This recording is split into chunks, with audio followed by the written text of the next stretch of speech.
So with the addition of replacement parts to the Unihertz store, have they really done enough to convince me that they're really willing to stand behind their product? Well, to answer that question, I bought this. This is a Unihertz Titan Slim. And I bought this because my Key 1 is starting to fail. It's starting to show its age, and for a while it wasn't making outgoing phone calls, whether I was using Google Voice or whether I was using the telephone. But right after I ordered this, that problem went away. Go figure. I still need to repair my original Titan, but for that I'm waiting for a battery. Right now the batteries are all sold out. They have the keyboard and screen, as well as the back and the bottom sound unit for the Titan, but I don't need any of that. I actually just need the battery. And of course, the one part I need is all sold out. So we'll see. We'll give it some time and let them get back into stock and see where that goes. But because they listened and were willing to allow us to buy parts from them to repair our phones that we like so much, then that sort of convinced me to go ahead and purchase the Titan Slim, and we're going to take a look at it right now. Let's go ahead and unbox it.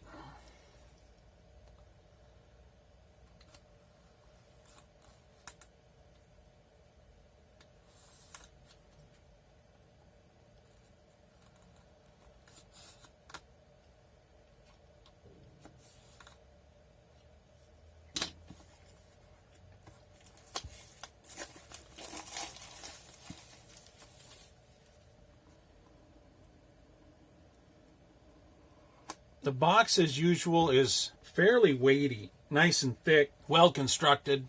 So here's the standard packet of things that you get with a Unihertz. There's the eject tool, some documentation, warranty guide. This is a screen protector. I won't be putting that on right away. Perhaps later. Here's the phone itself. And there it is. Now, this looks a lot thicker.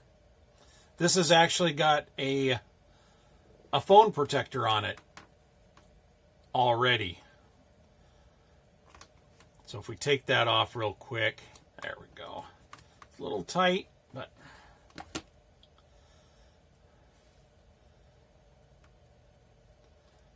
bit of blue here. Just a blue panel right there. Basically piano black around the edge. Keyboard layout is very similar to the Titan. And what I might do is, right now I'm recording with my Key 1. We'll get that out and compare the size and whatnot. Okay, here's the Key 1 and the Titan Slim side by side. I'll bring in the Titan as well. All keyboard phones.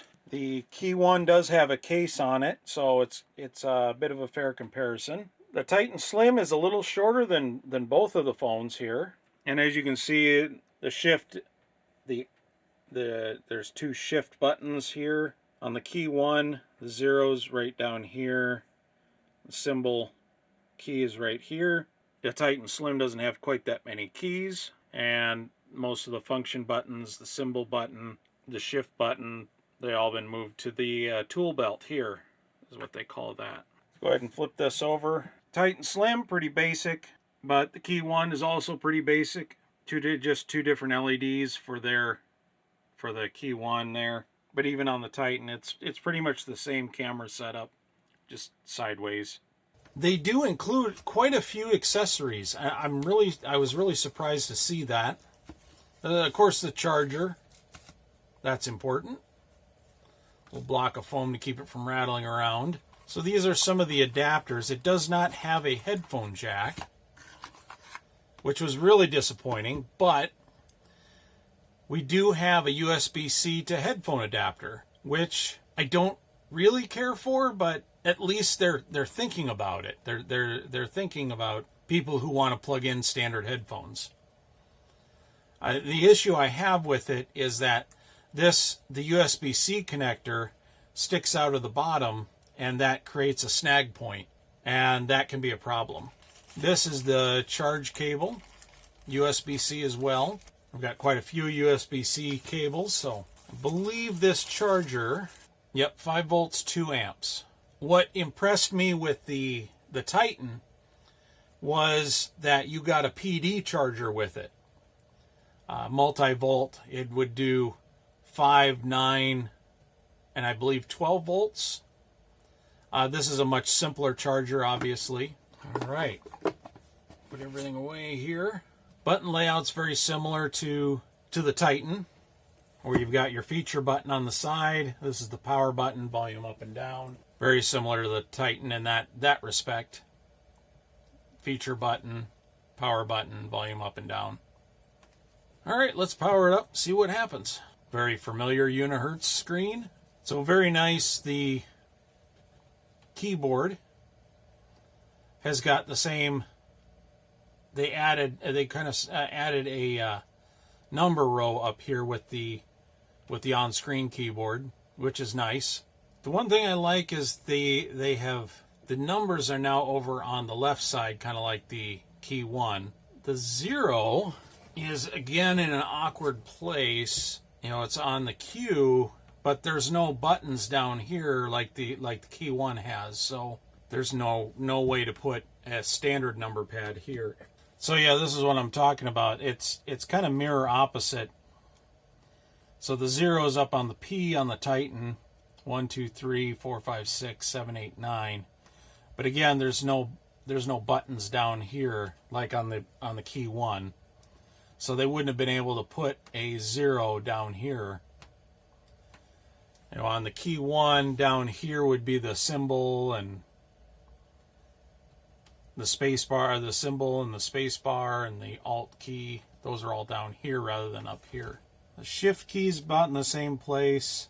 They've swapped the back button and the task manager button is what I'm going to call it. It's probably not right, but the triangle and the square are switched when you compare it to the Titan. Alt is in the same spot as well as shift.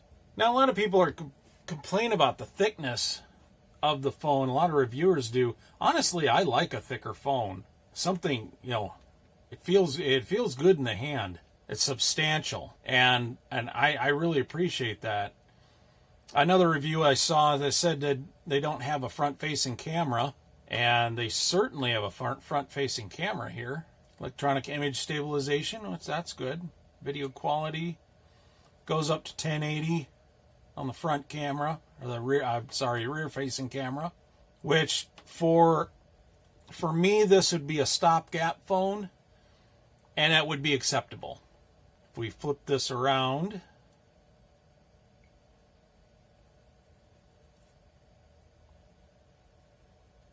the front camera goes up to 720, which doesn't work for me.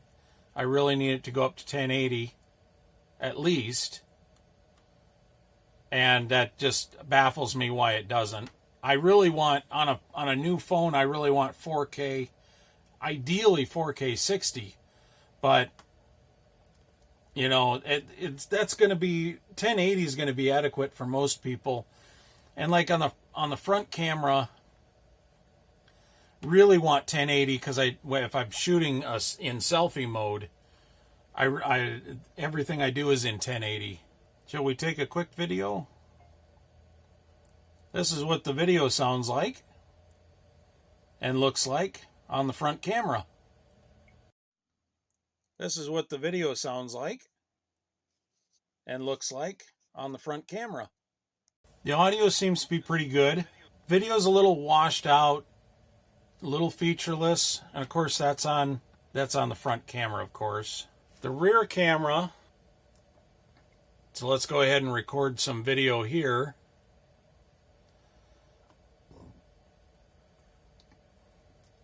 And we'll see what that looks like. So let's go ahead and record some video here.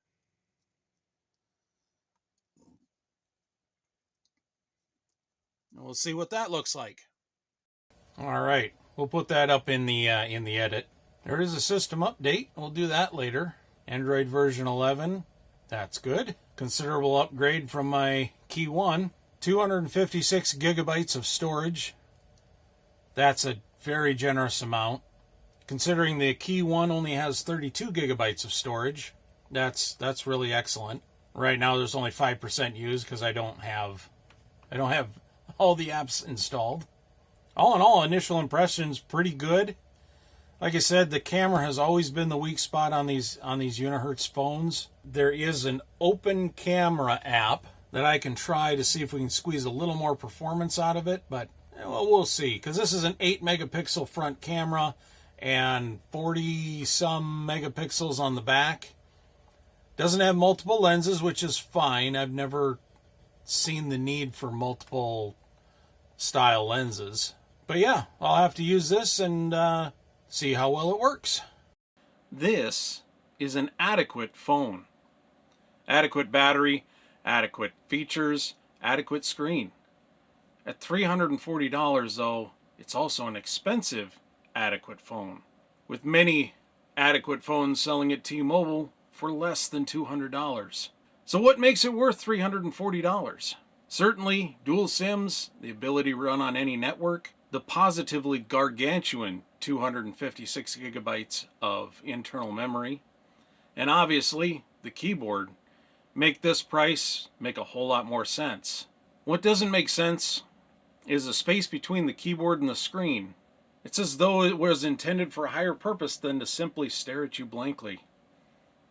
Despite the large internal memory, I still want an SD card slot to store pictures and video from my camera and not have to rely on Android or the phone's functionality to retrieve and store my pictures. And speaking of pictures and video, we need to talk about the elephant in the room, the camera. Now hang on, hear me out. While the camera does do an adequate job of using the full camera resolution, the video performance is positively abysmal for a $340 phone. Using the included camera software, 1080p 30 frames per second on the rear camera and 720p 30 frames per second on the front camera is absolutely the best you can hope for, and is worse than a $25 LG prepaid phone I have, which can do 1080p 30 frames per second on both front and back cameras. However, there is a bright side here. If you forego the default camera software and use an app like Open Camera, not only does it improve the color and compression depending on your settings, it also allows the front camera to operate at 1080p 30 frames per second video resolution. So it will operate the same both front and back. You're still not taking advantage of the full resolution of the actual camera, because the sensor itself is capable of up to 4K resolution both front and back.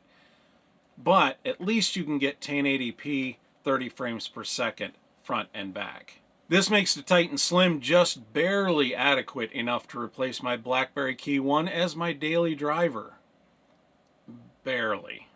When you take into account that the fact that this phone was manufactured, shipped, and delivered to customers at a time when chip shortages have made obtaining a Raspberry Pi at MSRP like tracking down Sasquatch, this phone becomes nothing short of a miracle.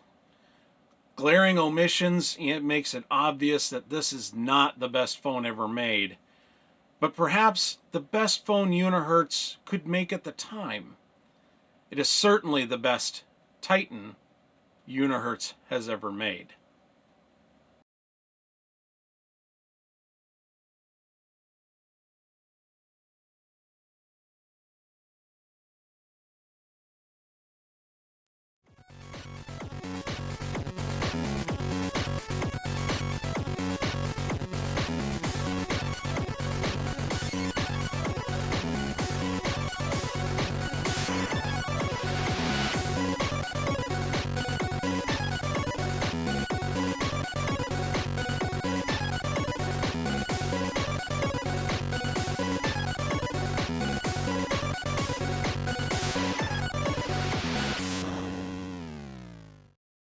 This is an adequate phone. Seriously, shut up.